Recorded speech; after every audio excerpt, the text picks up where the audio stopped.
지금부터 저는 100일 동안 위대한 항로에 도전해볼 겁니다. 여기는 대해적 시대.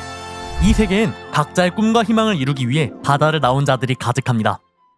하지만 이 바다는 그리 호락호락하지 않은 곳이었죠. 왜냐하면 바다에는 수많은 강자들이 있고 바다를 나오는 순간부터 이들에게 목숨이 노려질 테니까요. 과연 저는 이 무인도부터 시작해서 바다의 최강자를 쓰러뜨리고 100일을 버틸 수 있을까요?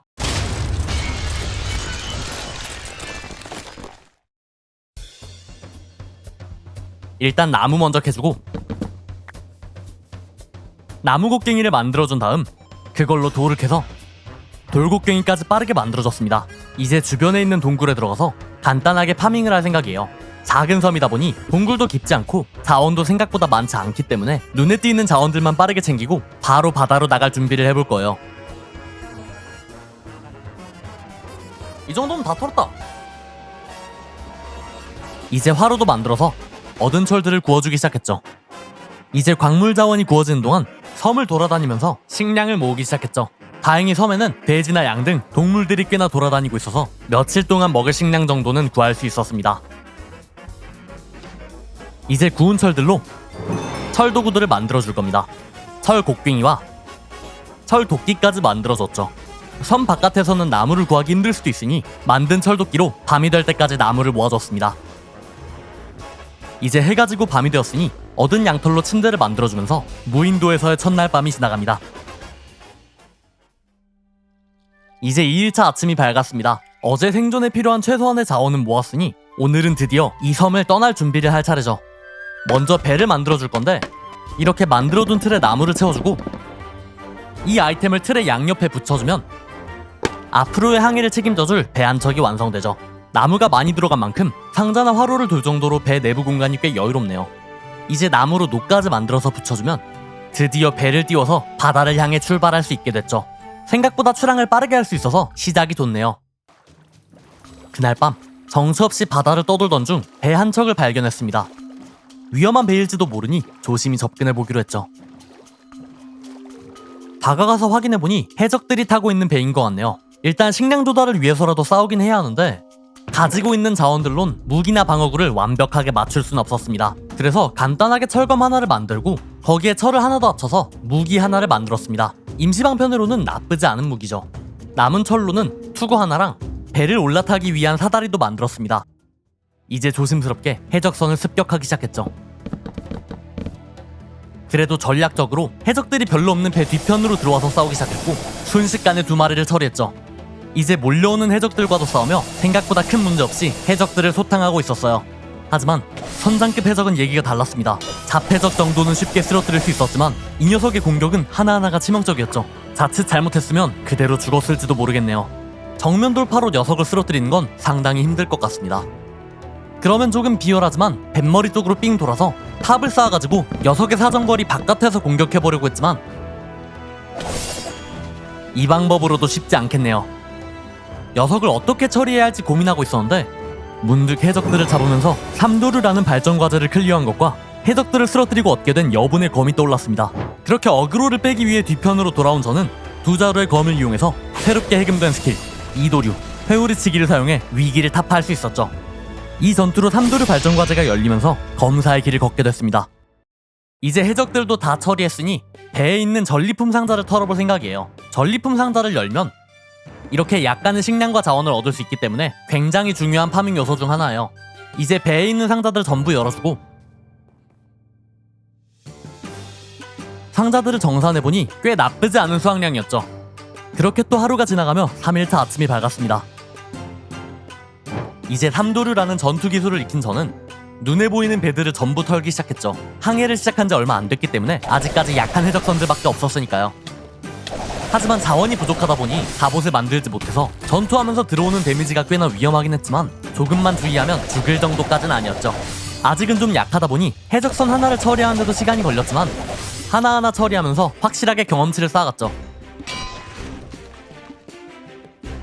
어느 정도 경험치가 쌓이자 이제는 해적선뿐만 아니라 해군까지도 습격해봤어요. 물론 아직까진 강력한 해병이 군함에 타고 있거나 그러진 않기 때문에 손쉽게 처리할 수 있었죠. 이런 식으로 해적 해군 가릴 것 없이 닥치는 대로 사냥하다 보니 꾸준히 현상금이 올라 꽤나 높은 금액의 현상범이 되었는데 3,500만 베리의 루키 해적이 되었습니다. 거기에 계속된 싸움으로 경험치가 올라 무장색 패기를 사용할 수 있게 됐죠. 그리고 많은 해적을 쓰러뜨리면서 꽤 쓸만한 방어구도 얻게 됐네요. 그렇게 항해는 순조롭게 진행됐습니다. 하지만 제가 간과한 게 하나 있다면 바다에서 위협이 되는 건 해적과 해군뿐만이 아니라는 거죠.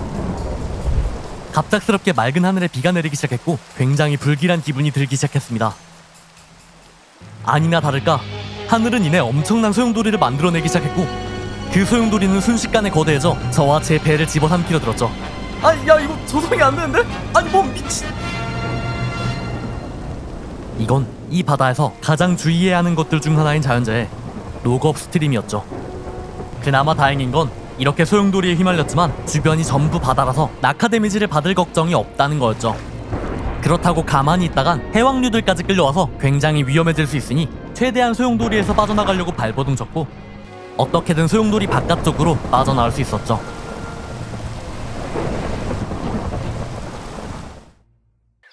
그렇게 한 차례 폭풍이 지나가며 4일차 아침이 밝았습니다. 아까 만난 녹업 스트림 때문에 배를 잃어버려가지고 어떻게 보면 조난당했죠? 다음 섬이 나올 때까지 헤엄쳐 가야 하는데 지금 제일 문제인 건 파밍하면서 나온 자원은 가지고 있는데 식량은 배 안에 들어있었다 보니 이게 가지고 있는 식량의 전부라는 거죠. 좀 어이없지만 진짜 잘못하면 수영만 하다가 굶어 죽을지도 모르겠네요. 그 이후로 바다를 표류하게 된 지 시간이 꽤 흘렀고 저 멀리에 드디어 섬의 실루엣이 점점 보이기 시작했습니다. 이제 식량도 얼마 안 남았는데 다행히 굶어 죽을 필요는 없겠네요. 이제 저는 눈앞에 보이는 섬을 향해 빠르게 헤엄쳐 나갔고 섬에 상륙한 뒤엔 가장 먼저 섬 중앙에 있는 건축물을 향했습니다.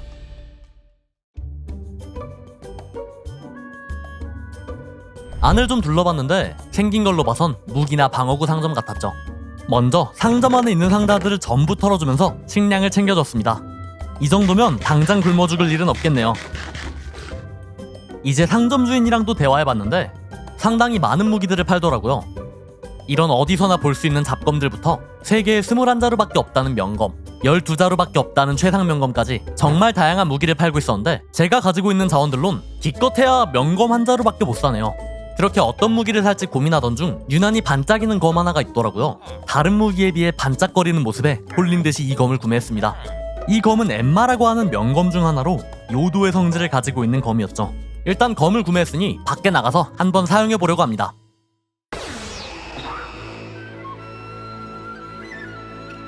엠마 한 자루만을 들고 있으면 스킬창에 새로운 스킬이 생기는데 이걸 사용하면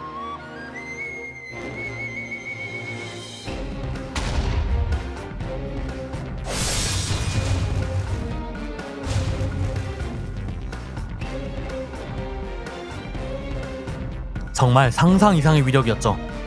하지만 위력이 위력인 만큼 기술을 쓰고 나면 전투 기술들이 일시적으로 전부 봉인되고 여러 디버프가 엄청나게 걸리는 걸 보니 아직 이 검을 다루기엔 능력치가 부족한 것 같네요. 이제 섬을 나갈 준비를 해야 하는데 우선 나무를 좀 얻어줄게요. 배가 침몰하면서 전부 잃어버렸기 때문에 꼭 챙겨가야 하는 자원이니까요. 그렇게 나무를 캐던 중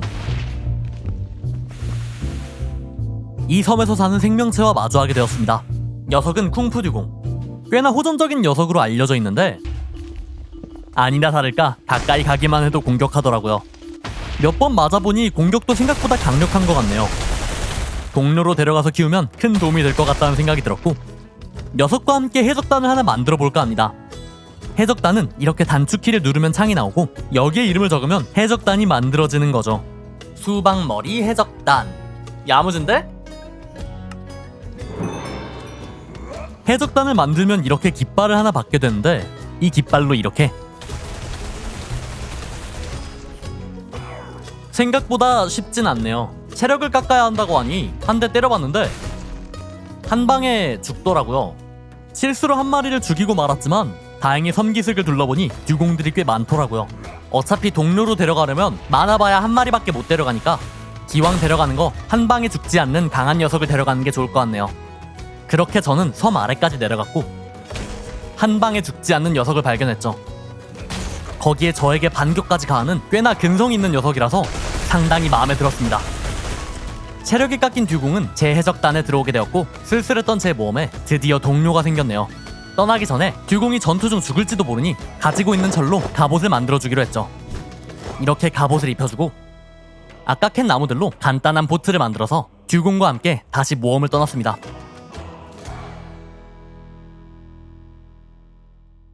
26일차 바다를 돌아다니던 중에 작은 섬 같은 실루엣을 발견했어요.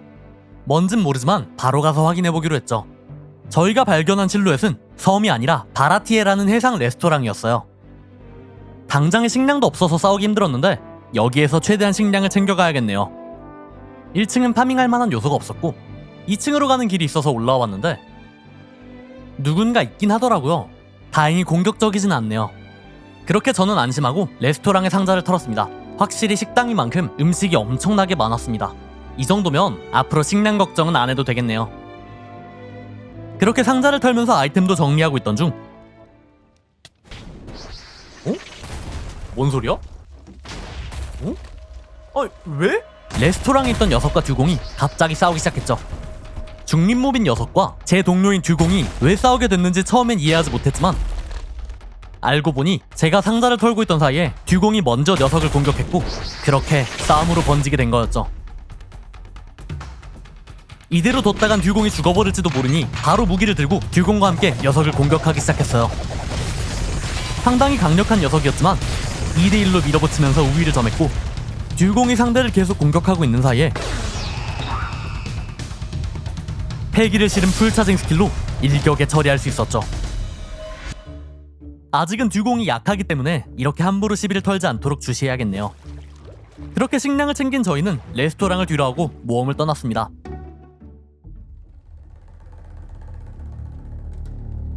그날 밤 이제 식량도 든든하게 가지고 있으니 항해 중 배가 보이면 바로 습격을 준비했죠.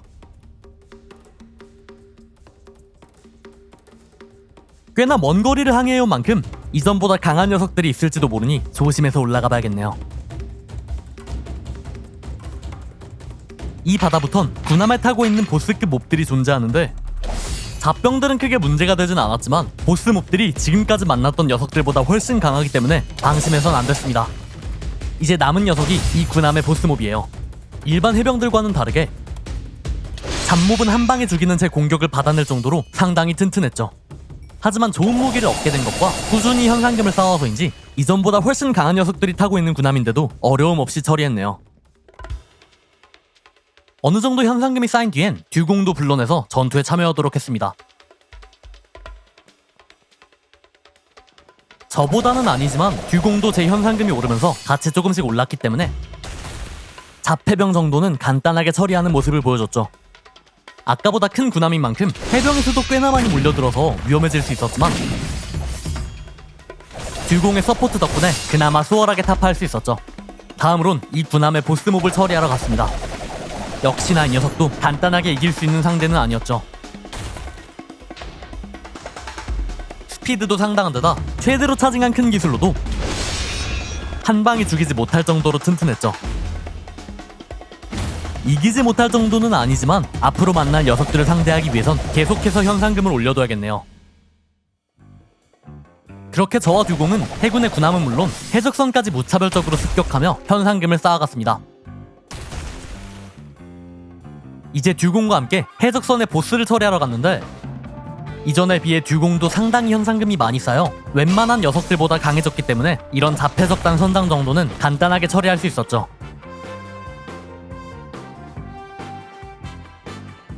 두 명밖에 없는 해적단이지만 대형 해적선 하나 정도는 충분히 박살낼 수 있을 정도의 무력을 가지게 됐네요. 지금까지 많은 해적단을 박살내다 보니 꽤나 방어구에 여분이 남아서 듀공에게도 해적 방어구를 입혀주기로 했죠.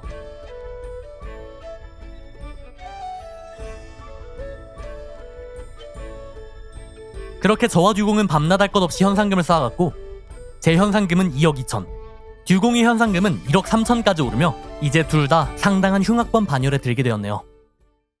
43일차 그렇게 전 여느 때와 다름없이 듀공과 함께 군함을 털고 있었는데 해군본부 중장급과 마주치게 됐죠.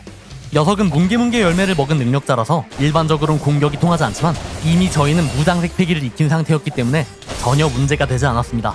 게다가 듀공 또한 현상금이 오르면서 패기를 습득했다 보니 스모커는 듀공의 공격에 밀리기 시작했고 결국 듀공의 주먹 한 방에 군함 밖으로 튕겨져 나가버렸죠. 능력자들 상대로는 장외로 떨어뜨리는 게 상당히 효과적이네요. 그렇게 시간은 지나 45일차 아침이 되었습니다. 계속 보트로만 여행을 할 수는 없다 보니 새로운 배를 만들어 보려고 합니다. 엄청 특별한 기능이 있는 배는 아니지만 내구성이 생각보다 튼튼하고 무엇보다도 배에 담을 수 있는 아이템의 칸이 상당히 넓은 훌륭한 배였습니다. 이제 듀공까지 데려다가 배에 태워주고 다음 목적지를 향해 출발했습니다. 돛까지 있는 배다 보니 지금까지보다 훨씬 빠르게 이동할 수 있어서 굉장히 만족스럽네요. 그렇게 배를 타고 저희가 찾아다니던 곳은 바로 이곳 샤봉디 제도였습니다. 이곳은 강력한 해적들이 굉장히 많이 나타나는 장소이기 때문에 현상금을 올리거나 동료를 영입하기에 제격인 곳이죠. 물론 그만큼 위험도가 상당하긴 하지만 저희도 이제 누구에게 질 정도로 약하진 않으니까요. 우선 듀공을 데리고 내려서 육지에 데려다 놓고 배 주변 해적들을 정리해 볼 거예요. 이제 듀공도 저와 비슷한 수준으로 강해졌기 때문에 이런 잡해적 정도는 순식간에 처리하네요. 이쯤 되니 더 이상 듀공을 신경 쓸 필요 없이 해적들을 사냥할 수 있었죠. 그만큼 듀공의 전투력을 믿기 때문에 듀공의 행동을 자유행동과 공격적으로 설정해두고 해적들이 잘 나올 법한 샤봉디 제도 깊은 곳에 방치해둘 생각이에요. 이렇게 두면 듀공 혼자서도 주변 해적들을 전부 쓰러뜨리면서 현상금을 계속 올릴 수 있을 테니까요. 이제 저는 듀공이 있는 쪽이랑 정반대 쪽에서 해적들을 사냥하러 가기로 했어요. 샤봉디 제도는 초반에 만났던 일반 해적단 선장급 해적들이 가는 길마다 있는 위험한 곳이었지만 그 정도는 저에게 전혀 문제가 되지 않았기 때문에 생각보다 큰 방해 없이 제도 안을 돌아다닐 수 있었어요. 게다가 강해진 건 기본 스펙뿐만이 아니었어요. 억대급 현상금이 되면서 사용하는 스킬들이 전부 한 단계 진화했거든요. 이 정도면 잡해적뿐만 아니라 웬만한 녀석들도 충분히 상대할 수 있을 것 같네요. 그렇게 여기저기를 돌아다니고 있었는데 지나가다가 검을 세자로 들고 있는 녀석을 발견했죠. 이 녀석은 1억 2천만의 현상범 해적 사냥꾼 조르였습니다. 지금의 저는 이런 높은 현상금 수배범을 잡아야 효율적으로 현상금이 오르기 때문에 억대 현상범인 녀석을 쓰러뜨려 보기로 했습니다. 물론 같은 3도류라고 해도 현상금이 거의 2배 차이가 나기 때문에 기술의 위력 차이는 극명했고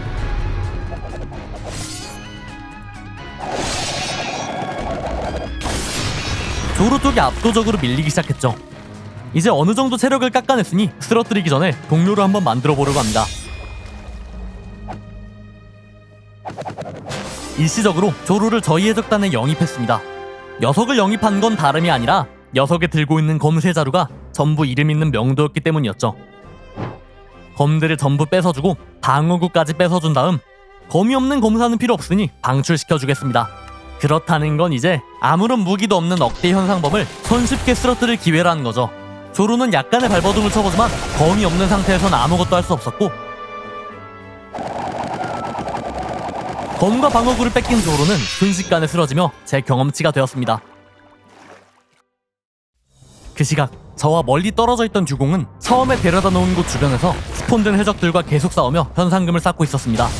듀공 주변에도 억대급 현상범이 등장해 교전을 시작했지만 전혀 밀리지 않았고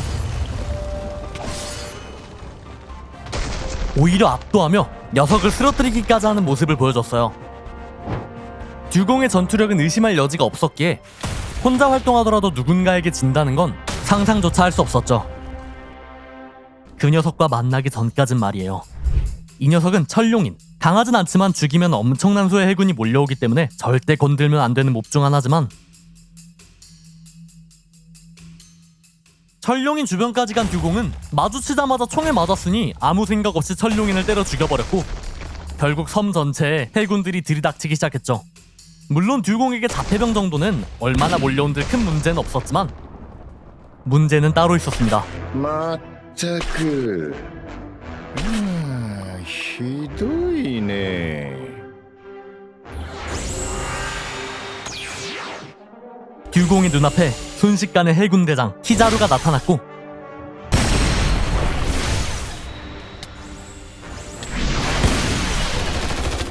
그렇게 듀공은 허무하게 생을 마감하고 말았습니다. 듀공이 무슨 짓을 저질렀는지 알지 못했던 당시에 저는 아무런 걱정 없이 해적들을 사냥하고 있던 중 채팅창에 듀공이 죽었다는 알림이 뜨자 굉장히 당황했습니다. 하지만 곧 제 쪽으로 해군이 몰려오는 걸 보고 듀공을 쓰러뜨린 범인이 해군 대장이라는 걸 직감했죠. 그렇다는 건 지금 이 샤봉디 제도 전체에 해군들이 점점 나타나기 시작할 거란 뜻이니 상당히 위험한 상황이에요. 강한 해군들이 나타나기 전에 빠르게 탈출해야 합니다. 아직까진 자폐령만 나오고 있으니까 몰려오는 녀석들을 처리하고 빠르게 배를 타고 탈출할 계획이었지만 배에 도착하기 전에 녀석들까지 나타나버리고 말았죠. 이 녀석은 해군의 전쟁병기 파시피스타입니다. 길을 우회해서 갔다간 더 많은 녀석들이 튀어나올지도 모르니 싸움을 피하기는 힘들 것 같았고, 다른 녀석들이 몰려오기 전에 최대한 빠르게 처리하고 배까지 도망쳐야 하죠. 파시피스타의 주력 공격은 손에서 발사하는 레이저빔인데 차징하는 시간이 꽤나 길기 때문에 저도 그 시간에 스킬을 최대한 차징해서 사용할 수 있었고, 공격할 때마다 튕겨나가더라도 계속해서 기술을 적중시켰죠. 녀석과 거리를 최대한 벌린 후 회오리치기를 최대로 차징해서 그대로 녀석에게 발사했고, 어떻게든 한 마리는 쓰러뜨릴 수 있었네요. 하지만 한 마리를 쓰러뜨리기 위해 체력을 절반 이상 소모한 상황, 그때 저 멀리에서 두 번째 파시피스타가 습격해왔습니다. 어차피 여기서 쓰러뜨리지 못하면 도망치긴 힘들다고 판단한 저는 죽을 각오로 기술을 차징해 녀석에게 쏟아부었고, 이제 이걸로도 안 된다면 가망이 없습니다. 지금의 제가 사용할 수 있는 가장 강력한 기술을 사용해보았지만 결과는 절망적이었죠. 이젠 당장 도망치는 거 외엔 방법이 없어요. 녀석은 엄청난 속도로 저를 추격해오기 시작했고, 여기서부턴 목숨을 건 추격전이 시작됐죠. 지금부터 저는 멈추지 않고 달려서 배가 있는 곳까지 바로 뛰어갈 생각이에요. 하지만 파시피스타 또한 저를 놓아줄 생각이 없는 것 같았죠. 이제 직격으로 한 대 맞으면 죽을 수도 있기 때문에 절대 따라잡히면 안 됩니다. 아씨 진짜 에바 진짜. 저는 미친듯이 도망쳐보지만 녀석의 공격을 맞고 벽에 처박히며 죽음이 코앞까지 다가왔죠. 하지만 그때 한 번만 더 맞으면 죽는 상황에서 조건이 충족되어 패왕색 패기를 각성했고, 그로 인해 일부 체력이 회복되어 공격을 버텨낼 수 있었죠. 그렇게 패왕색 패기를 각성한 저는 불완전하게나마 검에 패왕색을 두를 수 있게 됐고, 패왕색을 담은 공격에 모든 걸 걸기로 했죠. 이토류이아이 시선선. 죽을 뻔한 위기였지만 어떻게든 살아남을 수 있었네요. 하지만 아직 안심하긴 이릅니다. 파시피스타가 추가적으로 올 수도 있고 꽤 거리가 있긴 하지만 무엇보다도 이 섬엔 해군 대장이 날뛰고 있으니까요.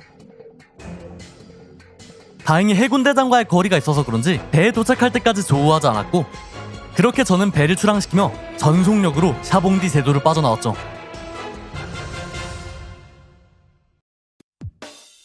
이제 바다에서 상당한 강자가 된 저는 웬만한 해적들은 순식간에 전멸시킬 수 있는 전투력을 지니게 되었습니다. 특히 패왕색 패기를 배운 이후로는 해적들을 사냥하는 게 굉장히 편해졌어요. 패왕색 패기 한 번에 약한 해적단은 순식간에 전멸하는 수준이었죠.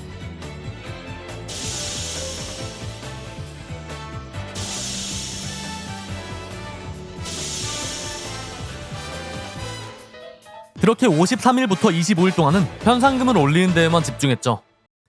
자폐적만으론 현상금이 많이 오르지 않기 때문에 기회가 되는 대로 굴지의 강자들과도 싸우며 빠르게 현상금을 쌓기 시작했죠.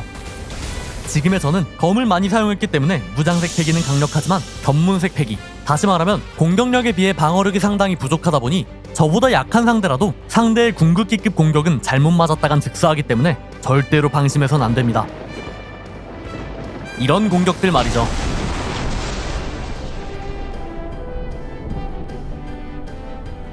그 다음으로 발견한 건 밀짚모자 해적단의 배 사우전드 써니오였죠.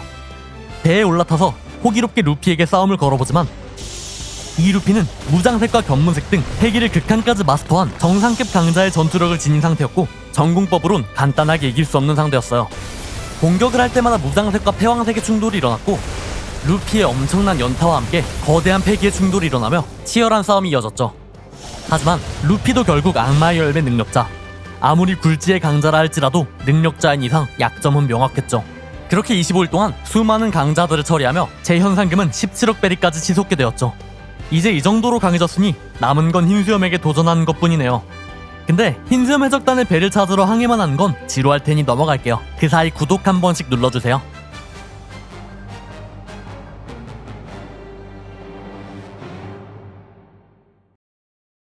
89일차 밤, 며칠간의 항해 끝에 흰수염 해적단의 해적선 모비디코를 드디어 발견했습니다.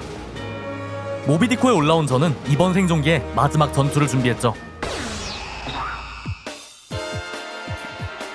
이제 세계 최강의 남자 흰수염이 제 눈앞에 있는 상황. 그때 흰수염 해적단의 선원들이 저에게 달려들었고 저는 그 즉시 폐왕색 패기를 방출했죠. 그러자 흰수염이 드디어 움직이기 시작했습니다. 흰수염은 흔들흔들 열매의 능력자. 주먹으로 허공을 강타하자 대기가 갈라지며 엄청난 충격파가 덮쳐왔죠. 상황의 위압감은 장난이 아니었지만 이렇게 충격파로 원거리 공격까지 하는 흰수염을 상대로는 오히려 거리를 두는 게 위험하다고 판단했고 적극적으로 기술을 써가며 공세에 나가기 시작했죠.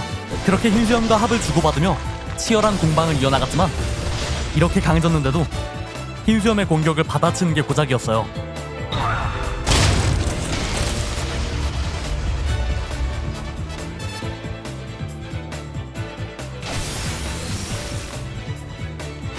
흰수염의 능력과 패기가 담긴 공격에 벌써부터 밀리기 시작했죠. 그나마 다행인 건 패왕색 패기를 각성했기 때문에 잘만 공격하면 아무리 튼튼한 흰수염에게도 유효타로 들어갈 수 있다는 거였어요. 그렇게 저는 여러가지 기술들을 사용하며 녀석을 쓰러뜨리기 위해 미친듯이 공격했죠. 하지만